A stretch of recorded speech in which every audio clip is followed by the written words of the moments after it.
Let's just stand in the presence of God. Let's greet everyone and greetings in the name of our Lord Jesus Christ. So, are we all ready? Amen. Amen. Amen. For anything else, I would like to read to you. This is our first verse in this church. First verse in this first Sunday of the year 2026. So everyone will always be blessed. I declare in the name of God that you are all blessed and highly favored in Jesus' name. So in Psalm 95, from verse 1, Oh come, let us sing to the Lord. Let us shout joyfully to the rock of our salvation. Let us come before His presence with thanksgiving. Let us shout joyfully to Him with psalms. For the Lord is a great God, and the great things above all gods, small g. In His hands are the deep places of the earth, the heights and the hills are His also. And the sea is His, lahat sa Kanya. He made it, in His hands formed the dry land. In verse 6, Oh come, let us worship and bow down. Let us kneel before the Lord our Maker. For He is our God, and we are the people of His pasture, and the sheep of His hand. Today you will hear His voice, so do not harden your heart. This is the word of the Lord. Amen. Amen. So let's sing the song. I'm glad you are here, and let's have a big New Year's hug, everyone. Amen? Okay. 1, 2, 3.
We're going to sing the song, Purify the People of God.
you are going to touch, Father God, from the crown of their head to the very sole of their feet, Father God, and release your healing power right now, Lord. In every area of their lives, heal them, Father God.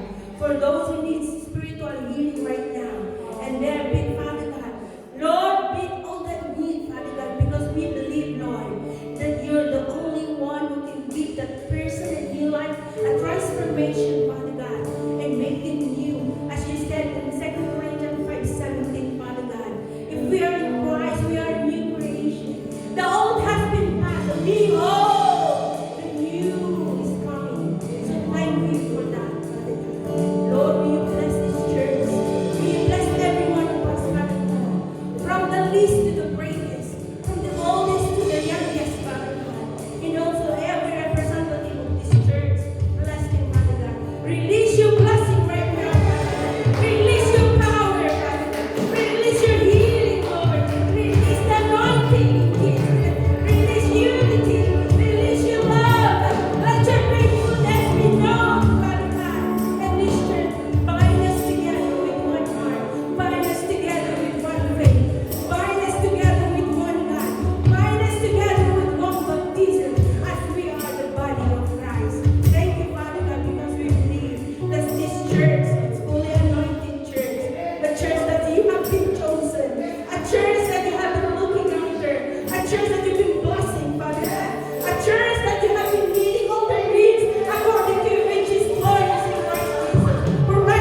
na ng pasulat in 2026. We enjoy in our heart, Lord God. Panagyaman kami kanta, panagyaman kami. Adala, nakita mi man natin in 2026. Lord, we continue to praise you, we continue to worship you, Lord God. Tibiyak, may sakaran. Hallelujah.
Amen.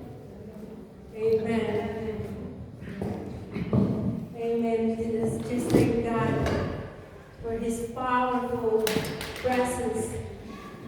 Nagbilag, hindi pa nakabaling, iti Diyos. Hindi nagbabago tayo. Let's just continue to feel His presence. Let's just continue to relax and enjoy because God is on our side. Because His word will be that He will never leave us, nor forsake us. He's with us. Amen. Are we all blessed? Amen. Amen. Thank you very much. Our glory belongs to God for the music team. Yes. I believe music team now is doing their great, and leading us in worship. So let's pray. It's every one of us. Let's pray one another.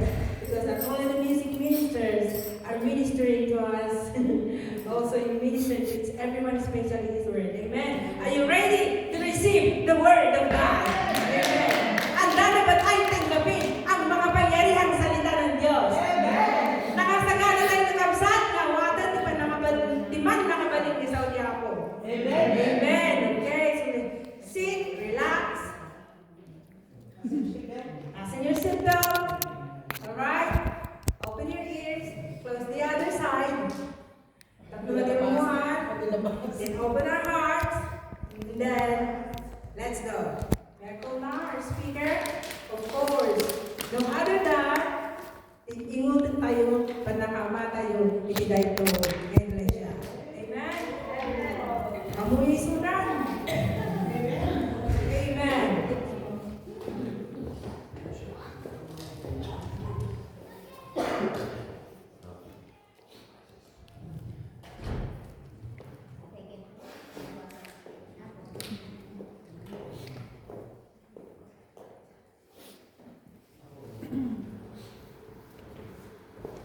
Okay.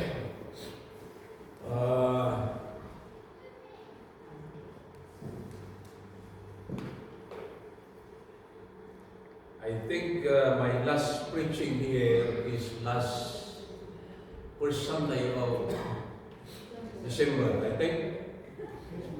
So it's a very quick. As long as you can isang lahat na may kami dito. Yeah. Ngayon kita tayo. What great privilege again to share with you about the word of the Lord. Amen. So, if you have a Bible, open with me in the book of Psalms 127.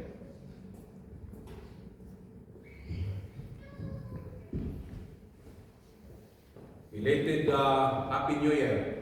Anyway, still first month of the year 2026.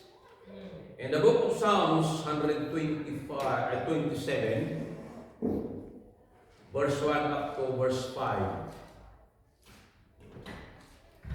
I want to read in the New Living Translation. Okay? Ada kayo kanyaon, sumurot kayo palagi matayo, magka-Bible. I hope everyone have a Bible. Yeah. Okay. Nawan ti Biblia na ko yung tabalayo, at tumatang kay Biblia. Amen. You know why? Yeah, if you don't have a Bible, okay, you sell your car or your house and you buy a Bible. Okay, you know why? The Bible is a complete book. Okay, New Living Translation. Unless the Lord builds a house, the work of the builders is wasted. Unless the Lord protects a city, guarding it with sentries, we do no good. Verse 2. It is useless for you to work so hard, from early morning until late at night, anxiously working for food to eat. For God gives rest to His loved ones. Children are a gift from the Lord. They are a reward from Him.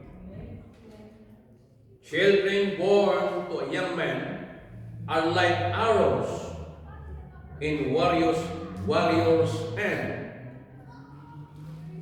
How joyful is the man whose quiver is full of them.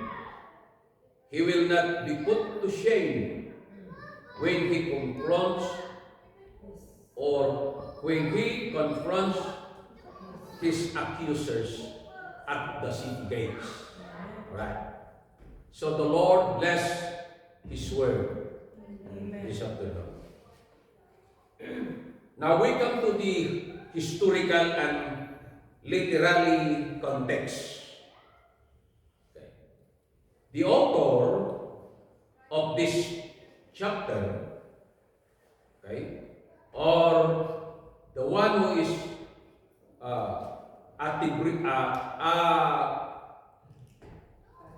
attributed to Solomon, there are two chapters in the book of Psalms, 72 and 127, this chapter, our text. So, this is called the Song of Ascents. The Song of Ascents from chapter 120 to 134 of the book of Psalms. Mabasa tayo din nga ito na. Mababasa natin sa taas every chapter from the book of Psalms 120 to 134. There are 15 chapters. That chapters from 120 to 134, it calls the Song of Ascents. So, the Song of Ascents called what we call that our Song of Pilgrims. Okay. So it is a part of the songs of Athens. Okay. From 120 to 134, a collections sung by Hebrew pilgrims as they travel to Jerusalem for annual festivals. Okay. Yung 120 to 34, those chapters are called the songs or hymns that the use of the people of Israel when the three great annual festivals. Okay. When they go to Jerusalem 3 times a year, okay, to celebrate the what we call that annual festivals. Okay. So now let us see the our text. This Psalms 127, it divided into 2. This thing. Part 1 is the futility of self-sufficient labor. Verse 1 to verse 2. It calls the house and the city. Okay. So Solomon emphasized that unless the Lord builders the house or watches over the city, the effort of builders and watchmen are in vain. Kung ang city, nyari this city of London, na maraming mga pulis, di ba? To guard the city, to make it sure that there is no what we call crime happen. You know? To complete or to make it what we call that a victory or a peaceful city. The mayor or the people that living here like you, brethren, that there is the highest guardian, no other than God. Okay. If there's no God that intervene or make the city a peaceful city,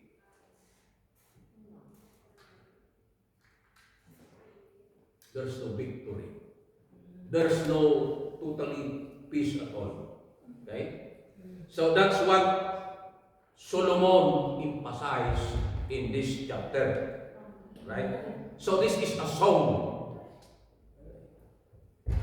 Number 2 is the anxious toil. Meaning, the anxious means worried. The word toil is work extremely hard.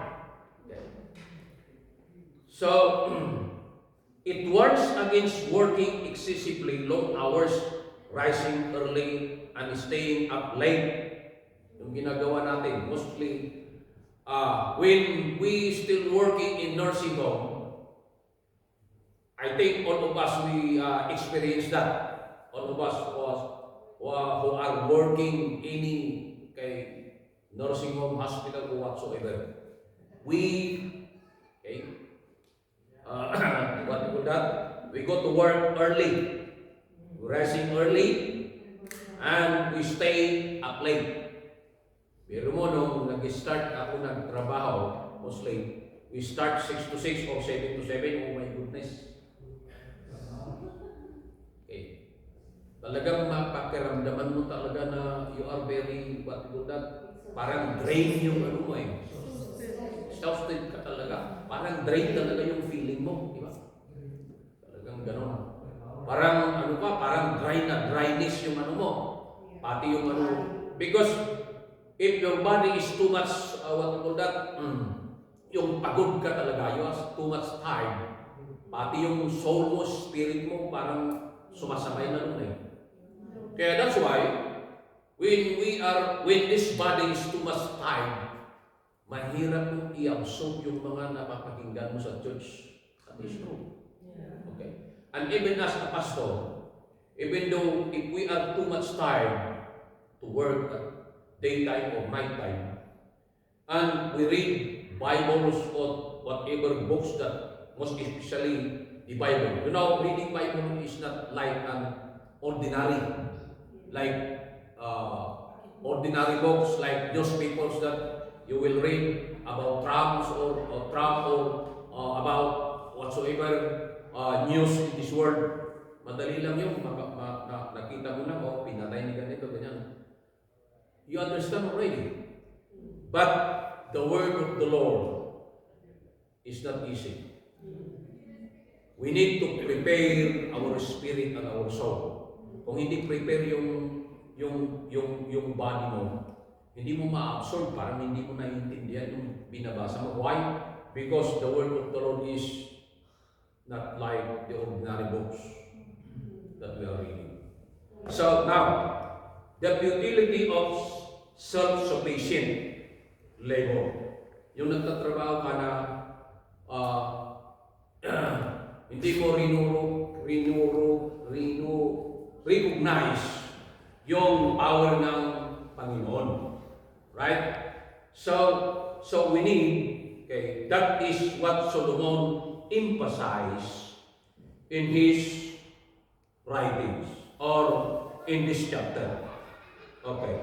So we need the God's provides.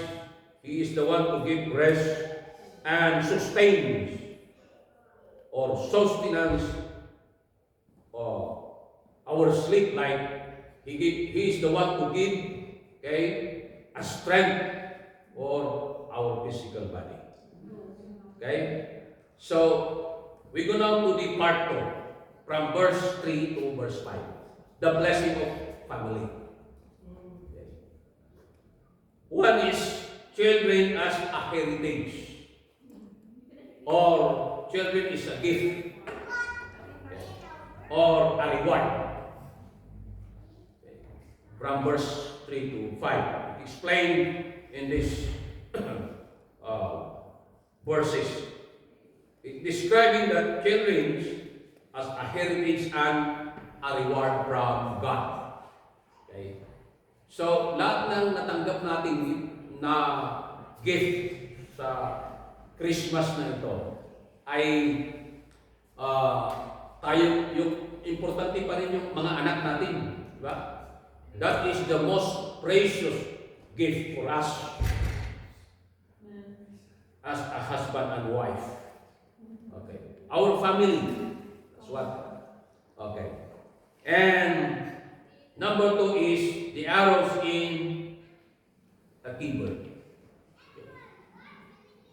Children are compared to arrows in hands of a warrior, providing defense and strength for a family in old age. So, our children is a gift from the Lord. Okay.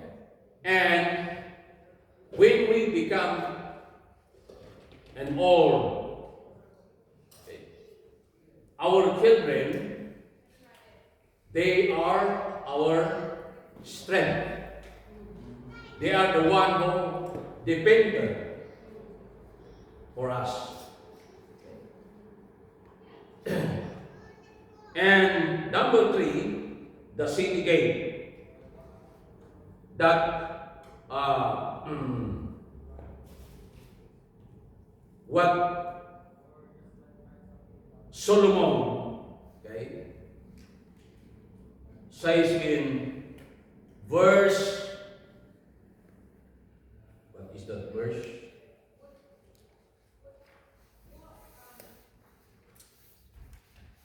Verse 3, children are a heritage from the Lord, a reward like ours in the hands of warrior, and children born in youth Blessed is the man whose keeper is full of them. They will not be put to shame when they contend with their opponent in court. It is not mentioned in this translation, but the other translation it mentioned the city gate. Okay, so the city gate, a man with many children, is a blessing because they will support him in public, legal, and social matter at the city gate, the ancient center of justice. When you read the book of Ruth, who is that man that Boaz? When Boaz planned to marry Ruth, he go to the city gate, right, and call 10 witnesses, okay, the elders, okay, because a city gate, what we call that, is the center of the judges. Doon pala sila, di ba, kung sa barangay natin is sa barangay hall. Sabihin natin sa barangay hall. Okay. Doon natin i-discuss kung anong problema. But in the ancient world, doon sa gate, okay, the city gate, doon sentro ang, okay, gagawin ng what we call that, whatever problems that they want to settle, they settle in the city gate. Okay. Now, let's go to the theological meaning. The center message is God's sovereignty over everyday life.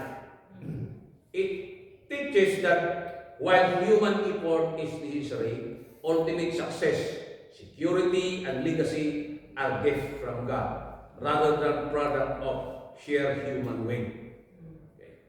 Dito sa chapter na ito, 127, okay, yung sentro ng message dito ay kung wala ang Diyos sa family, sa work natin, whatever ang gagawin natin, still ang Diyos ang nagbibigay ng victory natin. That's the message of this chapter. Now, let us study and focus about the Song of Ascents. Okay. So, meaning to say, lalabas tayo dun sa 127, our text. So, let us discuss the 120 to 134, 15 chapters. But I just only explain the word, the Song of Ascents in these 15 chapters. So now, the Song of Ascents, 120 to 134, are 15 biblical psalms, traditionally sung by Jewish pilgrims on their journey unto Jerusalem for festival, presenting a physical and spiritual climb to worship God. Okay. So, ascent means a going up or advance. That's the meaning of the word ascent. A going back in time or ancestry. A way up and up slope. Okay. Yung medyo papakras na pangatong mga sa, okay? That's the picture of the ascent word. Okay. So let's go to the historical context. Okay. Makikita natin, every chapter of that 120 to 134, those are the songs of the pilgrimage or the pilgrims that every year, every annual festival, 3 times a year, they go up to Jerusalem. Right? They go up to Jerusalem. So, let us explain about the pilgrimage festival. So, there's three major annual festivals. Okay. Itong tatlo na ito, okay, pupunta sila doon sa Jerusalem, okay, na 3 times a year. The chapter 120 to 134, yun ang kinakanta nila while they are on their way, go to Jerusalem, what place they came from, kinakanta nila while they are going to Jerusalem on their way. Alright? So, hope you understand that. Kikita natin. So, yung tatlo, the major annual festival, Feast of the Unleavened Bread, that is the Passover. Laban ninyo yung naaraming, Egypt din. Okay? Diba, there are 10 plagues na nangyari noon. The last plague, the death of the firstborn of every Egyptian at the time. Okay. So, at that night, bago sila lalabas doon sa Egypt, okay, nagluto yung mga Israelites ng unleavened bread. Diba? Luto sila ng cake na walang limadura. Okay. So, yung ang kinain nila. So, that is the celebration. The Passover celebration. Every year, pupunta sila sa Jerusalem. Okay. Maski saan sila nakatira around in that city, okay, lahat ng mga Jewish people ay to celebrate, they go to Jerusalem. Okay. To celebrate that annual festival. Pangalawa ay the Feast of the Weeks. Ito yung the Feast of the Weeks, yung harvest, Day of First Fruits, or yung Day of Pentecost, or Pentecost yung 50 years na tinatawag. Ang pangatlo, Feast of the Tabernacle, or the Feast of Shelter na sinasabi, na mababasa natin dito sa Deuteronomy chapter 16, verse 16. I just want to read this one. Deuteronomy chapter 16, if you have a Bible, okay, you follow me. Deuteronomy chapter 16, verse 16. Isasali na lang natin yung verse 17. Okay. 3 times a year, all your men must appear before the Lord your God at the place He will choose, at the festival of unleavened bread, the festival of weeks, and the festival of tabernacles. No one should appear before the Lord empty-handed.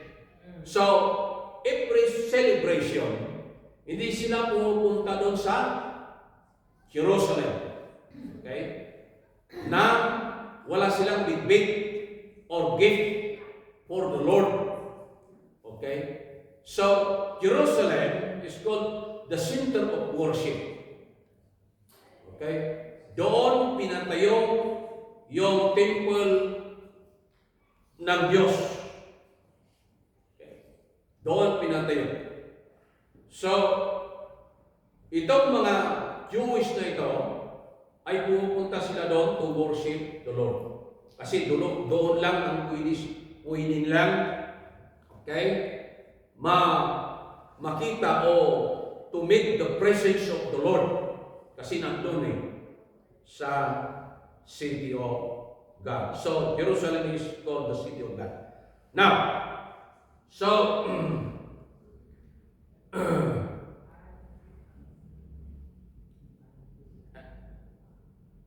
Pilgrimage of Festival, this is the historical context, but titignan natin yung background, bakit kinakanta nila ito. Hindi lang yun, hindi lang sa Pilgrimage Festival nangyayari. So, the return from exile. Alam ba ninyo nung bumalik sila, how many years that the captivity of Judah in, what we call that? doon sa Babylonia, di ba? Almost 70 years. Okay. Captivity. Pero nung bumalik na sila, ito yung kinanta nila. Okay. Tingnan natin mamaya, kinanta nila. Now, tingnan natin yung key meaning of the Song of Ascent in the Bible. What is pilgrimage and journey? Okay. Kung titignan natin dito sa 126 ng Book of Psalms, 126. Ganito ang sinabi. When the Lord restored the fortunes of Zion, we were like those who dreams. Our mouth were filled with laughter and tongues with songs of joy. Diba? Nung na-declare na ni King Cyrus na lahat ng mga Jewish people na nandoon sa Babylonia ay uuwi sila lahat doon sa pinanggalingan nila. Meaning to say, uuwi sila sa Israel. Uuwi sila sa siyudad nila. So, nung uuwi sila, ito yung kinanta nila. Okay. Now, when the Lord restored the fortune of Zion, the word Zion yan ay ang tinutukoy ay the Jerusalem, the city of God. Okay. So sabi nito, we were like those who dreams. Parang ano lang, parang tagtag-inod lang ang nangyari. Diba? So, hindi lang yan, our mouth were filled with laughter. Kaya, tumatawa sila. Okay. Para silang ano, kung minsan sinasabi na, laughter is a medicine. Maniwala ba kayo doon? Ha? Laughter is a medicine? May question ako doon kung maniwala kayo. Ha? Okay. Tingnan niyo. Punta kayo doon sa ano, sa mental hospital. Tumatawa sila pero hindi naman sila gumagaling. But sometimes we need to laugh. Katawa tayo eh. Diba? Katawa tayo eh. Okay. Oray, may isa magkatawa, okay lang. So, now, this is the song that we sang when we go back to the city. 126. When the Lord restored the fortunes of Zion, we were like those who dream. Sa tagtaginan, parang ano lang, panaginip lang. Yung sinasabi nila, our mouth were filled with laughter. Okay. So, imagine, for 70 years, na sila ay, there's no freedom. Okay.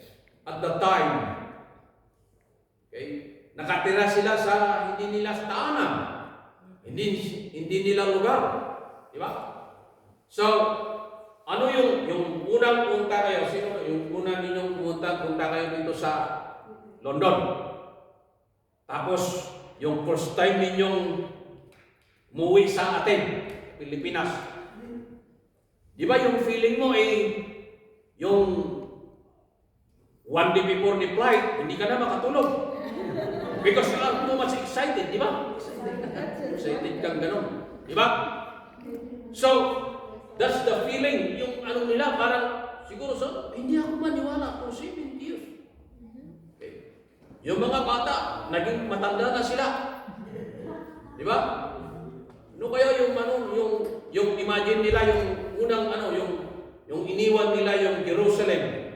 Di ba? Na maganda na they have a freedom to do what they want. Okay? They eat what they want. Di ba? Tapos babalik sila doon. Parang sabi nila, it's like a dream. Di ba? So that is a song. Kanta nila. So, pilgrimage and journey. So, The ascent is literal uphill to Jerusalem. Tingnan mo. Yung palaging Jerusalem, lahat ng surroundings area ay mas mataas yung Jerusalem. So, pataas, pasangat na mapanday dyan. Lahat ng lugar, pasangat, uphill.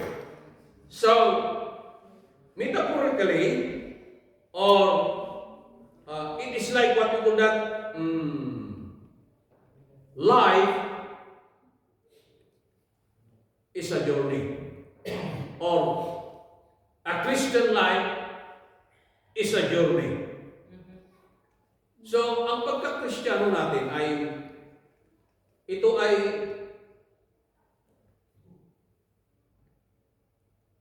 kasi nagbibiyahe tayo na. Diba? Nagbibiyahe tayo. Kung anya-anya tipagpanan tayo.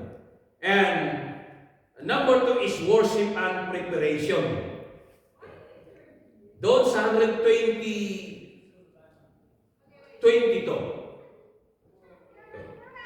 So, worship and preparation, they prepared hearts to worship and encountering God at the temple. So, kung pupunta sila doon sa city at kakanta sila sa daan, meaning to say, they prepare their heart to meet the presence of the Lord doon sa templo ng Diyos. Okay. Kaya itong mga ito, kaya kung minsan, marami tayong mga hindi naiintindihan sa Bible. But as we go on to serve the Lord, marami tayong natutuhanan. Nakikita na ganito pala ang nangyari. Ito pala ito. Okay. So, tingnan niyo. So, worship and preparation. That's the meaning of these songs. Kaya pala, tingnan niyo. Ang yung ano ng worship natin o service natin, di ba? Karamihan yan, opening prayer, tapos kakanta tayo. That is also the structure na to prepare. Okay. Bibigyan natin parang ano yan, parang kung kakain tayo, di ba? Kung kakain tayo ay ano ba yung tawag nun? Parang starter, tapos yung mga iba, inom pa sila ng ano? Ng wine kung minsan. Okay. Para i-prepare nila yung appetite nila ba? Di ba? The same, the structure of the spiritual things. Okay. That's why if we worship the Lord, let us prepare, let us repositioning our heart to really, okay, to absorb or to receive the word of the Lord. Yan. Okay. Kasi, inspire natin. Let us welcome. That's the purpose of the worship. So, these chapters are the songs, okay, or worship of God to prepare our hearts. Ganun pala yan. Kaya, lahat ng mga pilgrimage na pumunta doon sa Israel. Kaya pala, kung may mga movies na ano natin, di ba? Yung mga pilgrimage na, yung mga unang film na napanood natin, di ba? Mga iba, nakakabayo sila. Tapos may lumalakad. Tapos kumakanta sila. That's the reason. Noong una, parang mahirap natin maintindihan. But now, ganun pala ang yung unang panahon. Kakanta sila. Doon pa lang sa bahay nila. Doon pa lang kung saan sila nanggaling. Kung ilang days sila mag-travel, mag-journey from their place to the city of God. Okay? Kakanta na sila doon. Okay? They worship the Lord. Worship nila ang Panginoon.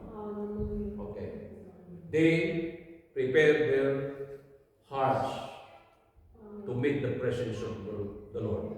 And not only that, these songs are songs of encouragement and trust.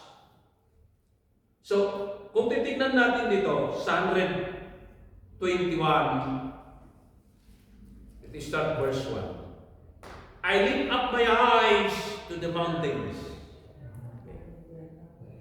Kung nakita mo yung bundok, di ba? Ang galing ng ni Lord na nag-create. Maski doon na lang sa Pilipinas. Bakit kaya yung mga bundok doon sa karamihan from ocean, kagaya ng Sierra Madre, lahat na napalibot na ng mga bundok. Di ba? We are living at the middle of lahat ng bundok, palibot. Nandyan na yung ocean. Bakit? Kasi ang Diyos alam niya na may mangyayaring mayos. So mountains are the protection for the people. Okay. Yun ang galing ng Panginoon. Okay. I lift up my eyes to the mountains. Where does my help come from? Diba? Tama.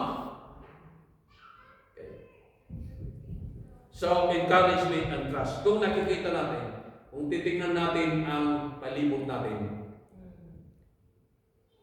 makikita natin ang Diyos.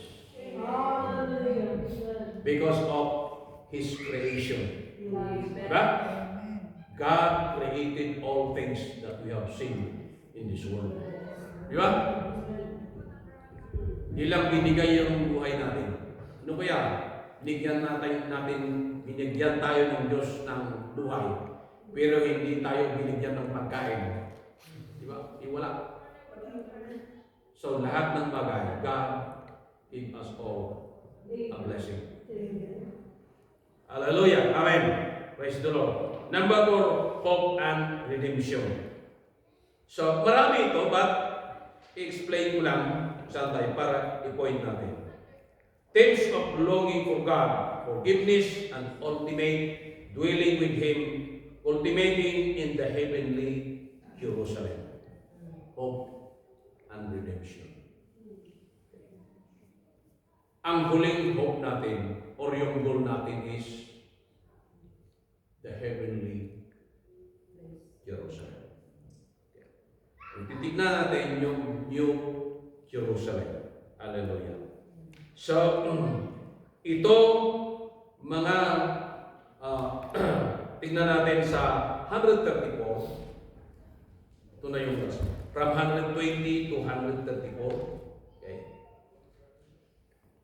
Those are called the Song of Ascents. 134. Basahin ko. Sabi, praise the Lord, all you servant of the Lord, who minister by night in the house of the Lord.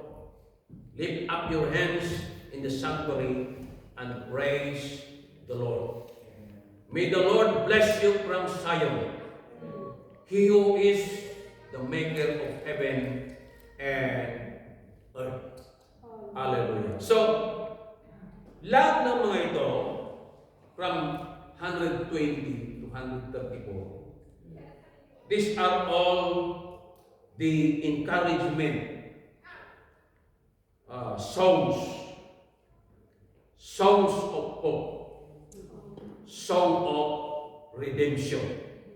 Praise the name of the Lord. Now, so our theme is about building more stronger for Christian living in God's service this 2026.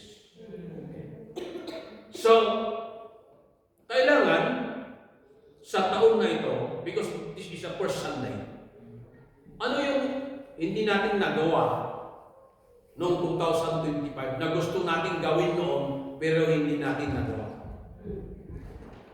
But, kung nagawa naman natin, ano yung gusto natin gawin this 2026? So, as as a Christian, let us put God a priority for this 2026. As a Christian, Kristiyano tayo, di ba? But let us put the Lord first. Na sana tayo ay maging stronger, more powerful this 2026. Hallelujah. Doon sa Isaiah chapter 40, ito ay is a popular verse na lagi nating binabasa, lagi nating kinukong itong chapter na ito at saka itong verse na ito from verse 28. Okay. Sabi dito, do you not know? Have you not heard? The Lord is the everlasting God, the creator of the ends of the earth. He will not grow tired or weary, and his understanding no one can fathom. He gives strength to the weary and increases the power of the weak. When youths grow tired and weary, and young men stumble and fall. But those who hope in the Lord will renew their strength. Okay, I repeat, but those who hope in the Lord will renew their strength. They will soar on wings like eagles. Okay. Alam ba ninyo, yung eagles, ba? Kung gusto nilang i-renew yung ano nila, yung feeder nila, yung payagda, di ba? Ang gagawin nitong eagle na ito ay binubunot niya lahat. Okay. Inaalis niya lahat yung mga feeder niya. I-pluck it out. Okay. And talagang alisin niya lahat. Okay. That's how the eagles renew his strength. Para mas gumanda yung pakpak niya, lumakas siya, at gumaganda yung ano niya, to fly. Okay. Yung energy, tama, yung strength. Okay. Yung strength. So, Isaiah make this eagle an example or as a symbol. Para tayong mga Kristiyano rin, we need to renew. The Israelites, every annual that they go to celebrate the what we call that annual festivals. That's the time hindi lang pupunta doon just not to worship, but for them is also to renew their covenant, their dedication. Okay. They renew their vision, their strength to serve the Lord. Okay? That's the purpose of that.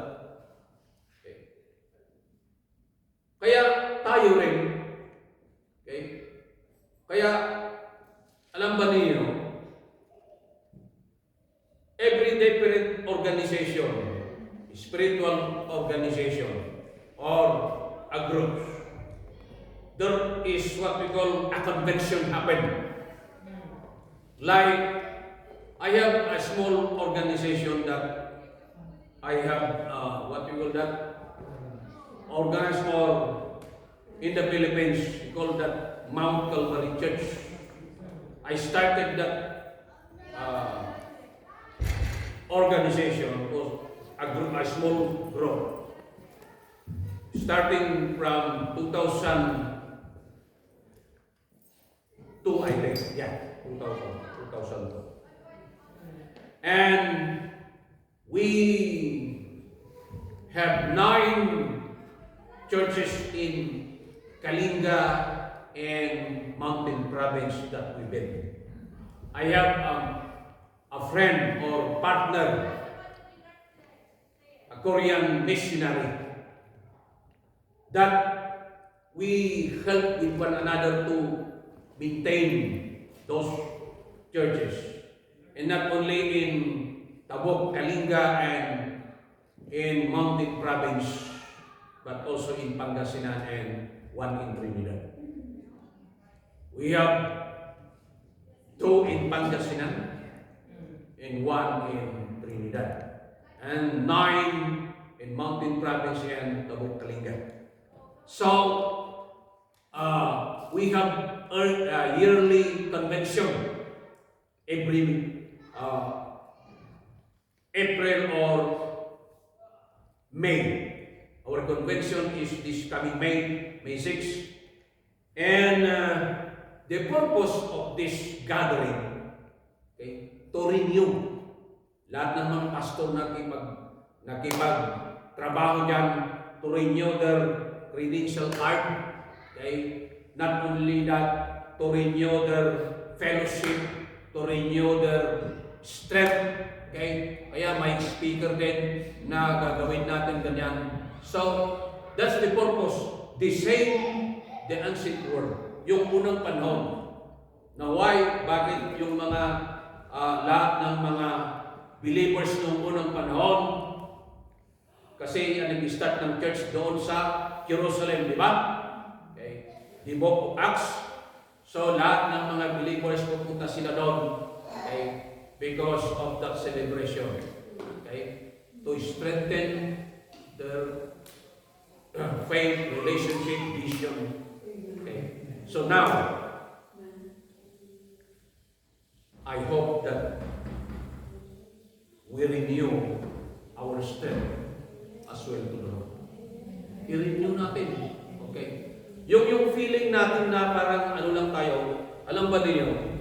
Yung feeling natin ay parang ano lang, yung stagnant lang na yung karamihan na tayo, lahat na dito, karamihan na dito, senior yata, di ba? Okay. Maski senior na tayo, yung physical body na tayo ay medyo mahina na. But, let us strengthen our spirit to serve the Lord. Gawin natin fiery. Huwag yung parang patay-patay tayo, maski matanda na tayo. Let us go on. Forward. Fiery yung kailangan may iisipin natin din na ano kayang magagawa ko bago ako mamatay? Ano kayang gagawin ko sa gawain ng Lord na ito? Sa church, may magagawa tayong lahat. Kaya ang mga iba nagluluto, nagbibigay ng pagkain ng lahat tayo dito. We work with one another. Okay? We give our offering for the mission. That's good. Yun ang magagawa natin. And let us pray with one another. Okay? Let us work with one another. Gawin natin, wag nating hayaan na parang yung feeling natin ay parang wala lang. Kung inspire tayo, okay. Kung hindi tayo inspire, no.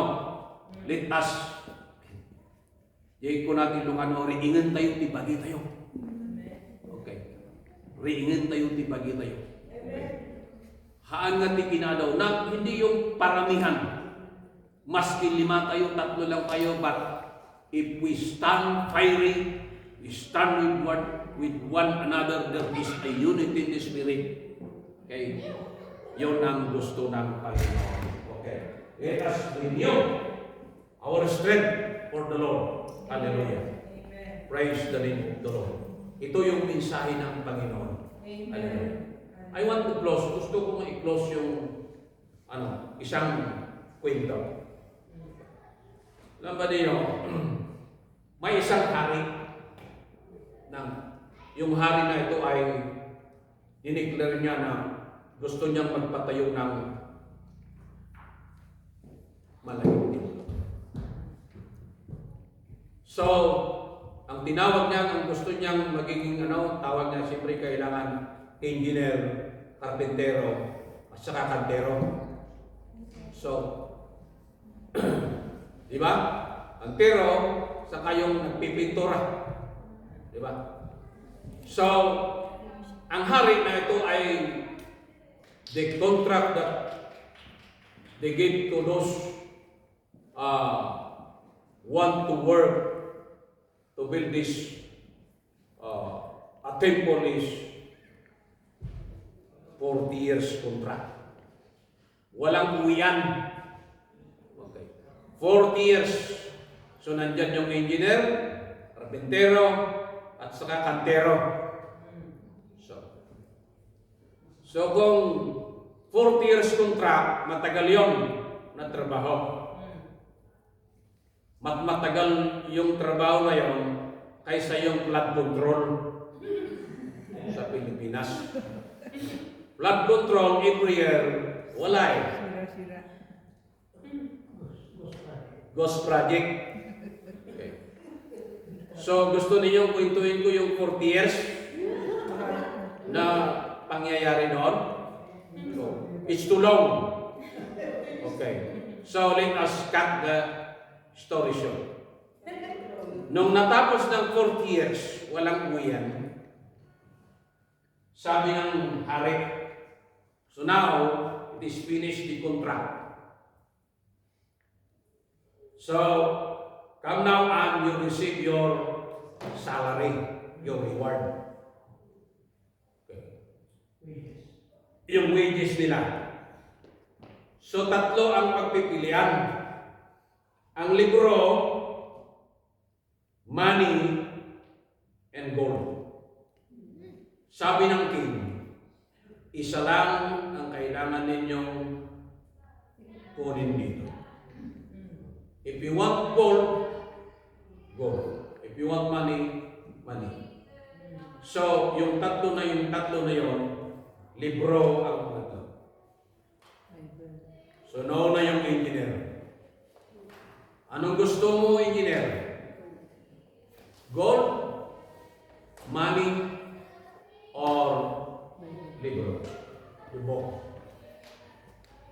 Eh, sabi ng engineer, ako hari, gusto ko yung money at saka yung gold.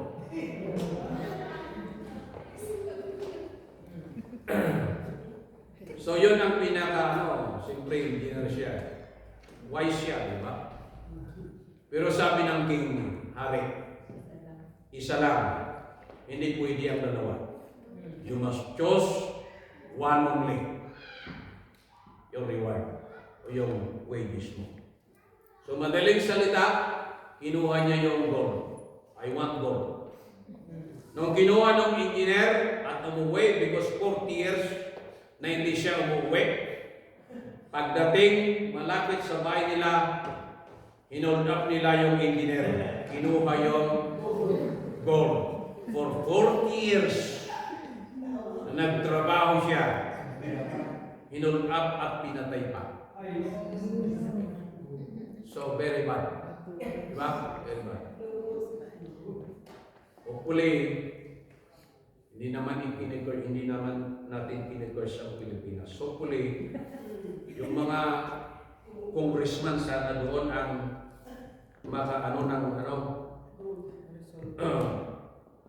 yung mga hold upper.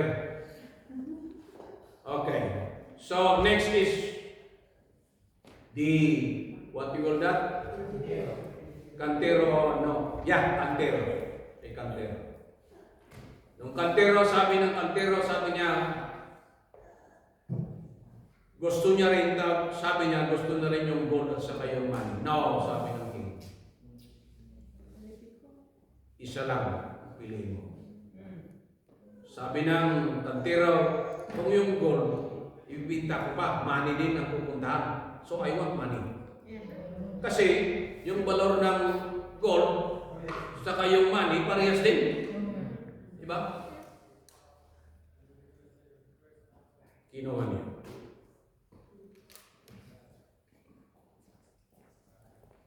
Last is yung carpentero. Umuwi siya, hindi ko alam. 40 years siya. Hindi ko alam kung nangyari sa kanya. Wala na akong balita.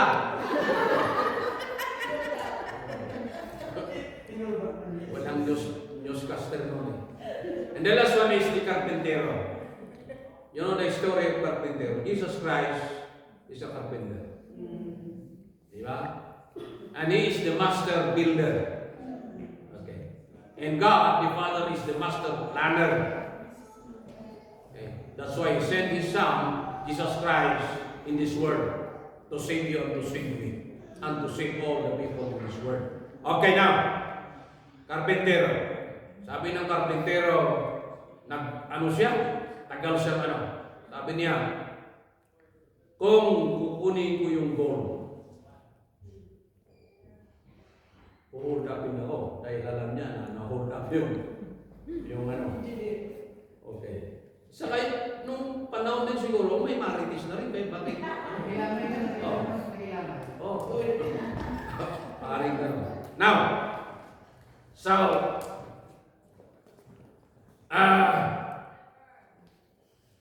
kung yung kwarta, pera, ang pipiliin ko, the same. So, alam ba ninyo, nahirapan siyang nag-design.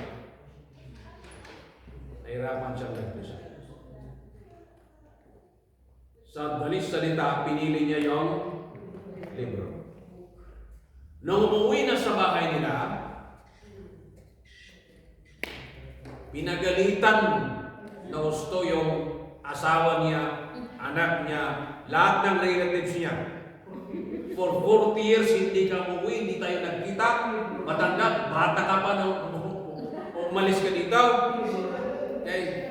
Libro lang ang inuwi mo. Okay.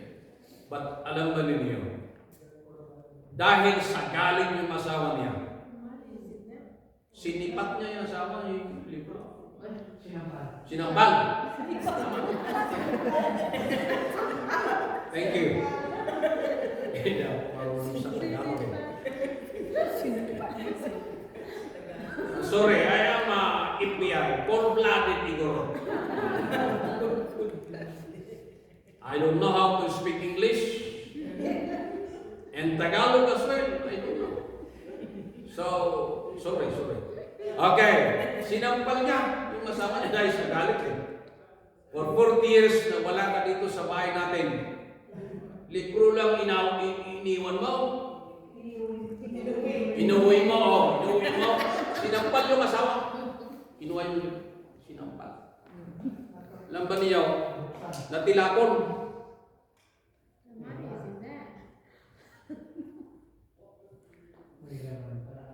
Yung pala, yung libro na yun, doon sa loob, yung the word of the money in the gold, nandoon yung chiki. And the book na inuwi niya ay Bible. Bible is a book of all books. Kung gusto mo magkaroon ng eternal life, sa libro mo, sa Bible mo makikita. Hindi mo makikita kung saan. Kung gusto mo kakain ng tinapay para punta ka ng langit, dito mo lang makikita. Wala kang makita sa Sainsbury na binibinta nila na if you buy this one, this bread, and you eat, you go to heaven. Wala. Dito mo lang makikita. Okay? So, sometimes it's hard to decision or to decide to follow Christ. Mahirap, maraming mga tao. Kaya nga yung rich man, sinabi ni Jesus Christ, okay, if you want to go to heaven, you sell all your belongings, your wealth, and give to the poor. Di ba? Yung nag-ano siya, yung nalungkot, yung rich man, at tumalikod, at iniwanan si Jesus Christ. Nung namatay siya, hindi niya nadala.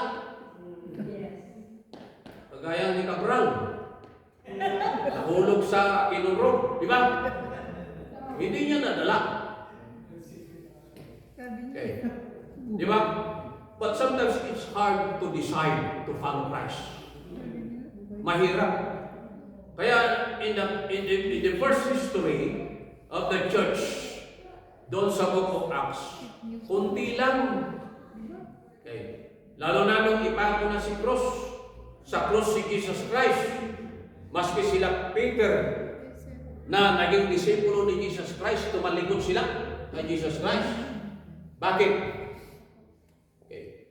Ang mundo, talaga, maraming mga offers ang mundo. Di ba?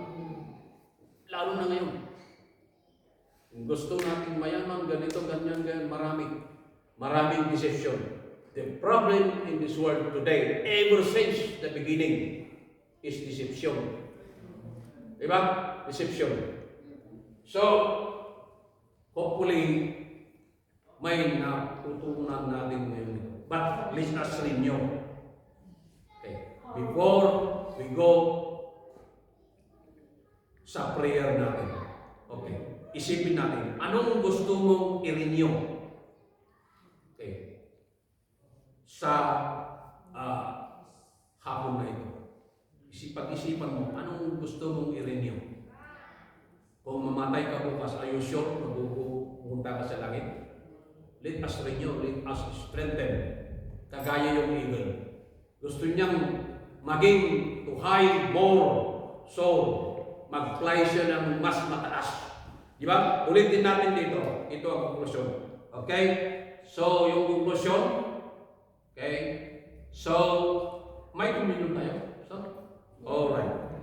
Okay. So, bago natin punta sa communion, ulitin natin na basahin ito. I want something to emphasize in this part. Okay. So, sabi nito, but those who hope in the Lord will renew their strength. They will soar on wings like eagles. Okay. Meaning to say, so is to fly high. Okay. Tayo mga Kristiyano, kailangan mag-fly din tayo ng mataas. Diba? Tataas tayo. Okay. Because the song of ascent is to going up, to go up. Alright. So, they will run and not grow weary. Okay. We run fast. Kung hindi tayo makaran ng fast, basta importante, move forward. Okay? Hindi yung move forward, 3 backward. Hindi ganun. Okay. Kung move forward tayo ng isa, tapos tatlong backward natin, may utang tayong dalawa. Lagi tayong may utang kung gano'n. Okay. Maski hindi tayo masyadong fast, but let us move forward. Okay? Parang pagong yan, di ba? Pagong, maski isa-isa lang, importante, forward. Di ba? Forward. They will walk and not be pain. Okay. Walk tayo. Okay. Not tired. Tayo man, papagod. Okay.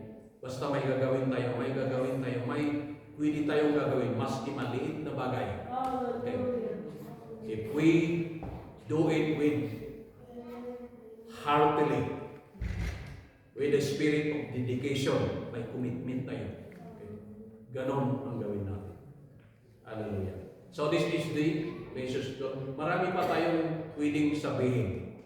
Pero hopefully, may natutunan tayo. But let us renew. Let us make our faith stronger. Okay. More power to serving the Lord. Hallelujah. Okay. Let us continue. Kung anong ginagawa ninyo dito sa church, magdadala kayo.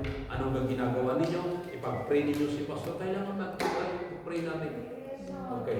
Kung mag-pray kayo sa bahay, okay. Salamat naman kung kaming galing sa Dorking, ipag-pray naman ninyo kami.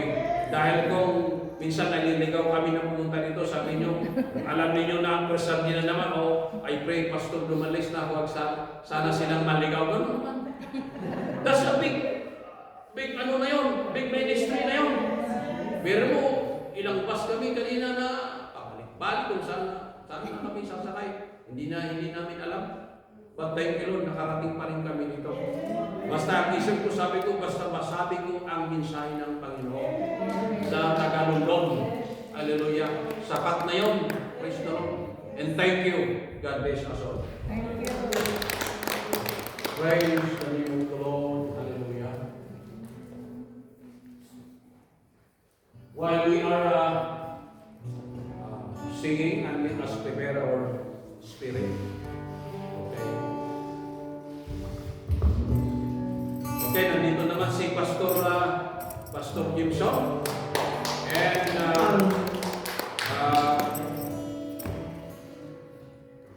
willing si Pastor Gibson na mag-pray mamaya. Pastor Gibson? Okay.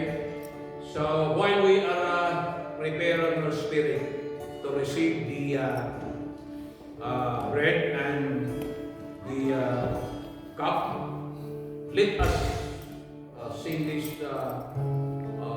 prayerfully.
drinks the cup of the Lord in an unworthy manner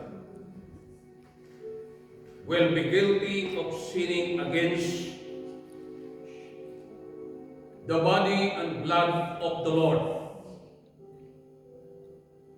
Everyone ought to examine themselves before they eat of the bread and drink of the cup. May I ask Pastor Jimson to pray the bread and the cup.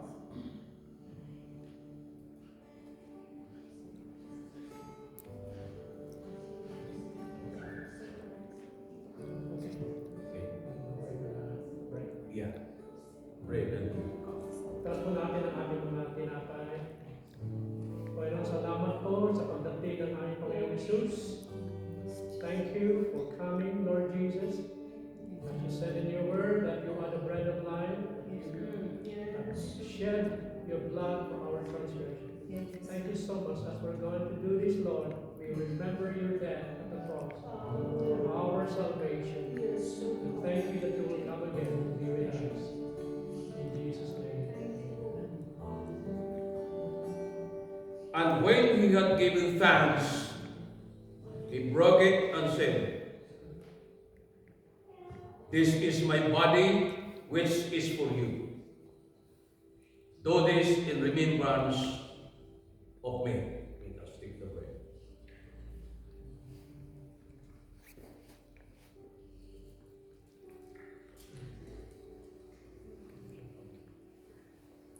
And then the cup. Pastor Jimson. Thank you, Lord, for the shedding of the blood of Jesus. Because as the word said, without the shedding of blood, there is no remission, there is no forgiveness of sin. Thank you, Lord. Thank you. We receive our forgiveness and we receive our redemption. In Jesus' name. Amen.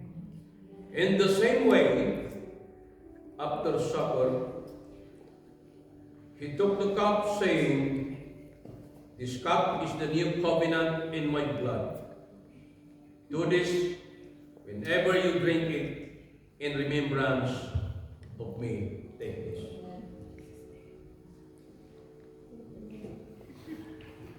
Thank you, Lord, for saving us. Hallelujah. Praise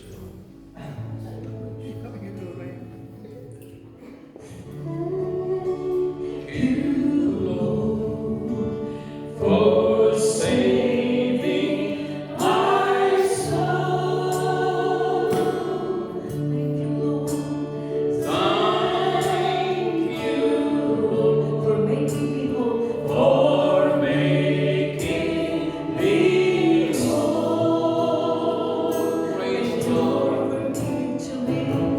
Thank you, Lord, for giving to me. Thy salvation. Thy grace. Salvation so rich and free. For the last time, let's say to the Lord, thank you, Lord. Thank you, Lord. Yes, Lord. Hallelujah. For saving Yes, my soul. Thank you, Lord, for making me whole. We praise your name. Hallelujah. To me, Thank you, Lord, for giving to me. thy grace, salvation, so risen. Thy grace, salvation, so rich and free.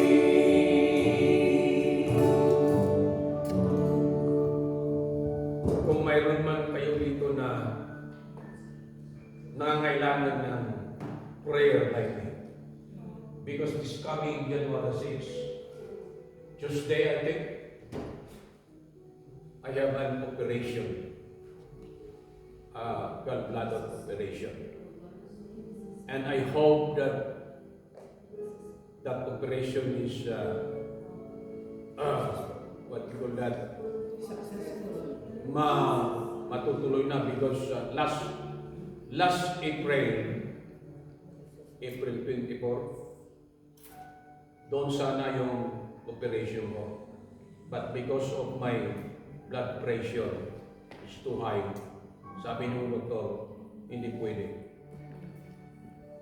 But I hope na this coming Tuesday ay mangyayari na ito. Kung sino man sa inyo na may what you call that, special request as well, o ano man yung iniisip ninyo itong first Sunday na ito, na commitment ninyo sa Panginoon, this is our time. Okay? Na dadahin natin dito sa harapan. And let us pray together. Okay? And while my wife continues singing, okay, and let us close our eyes and let us come to the Lord. Okay? Praise the name of the Lord. Come on. The Lord is here this afternoon. He wants to bless you. He wants to touch your heart. He wants to strengthen your faith this afternoon. Come on, hallelujah. Praise God. Let us declare the anointing of the Lord. Hallelujah. Yes, Lord. Touch in the heart this afternoon. Hallelujah, hallelujah. Oh, hallelujah. Praise God. Praise God. Hallelujah.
May the grace of the Lord Jesus Christ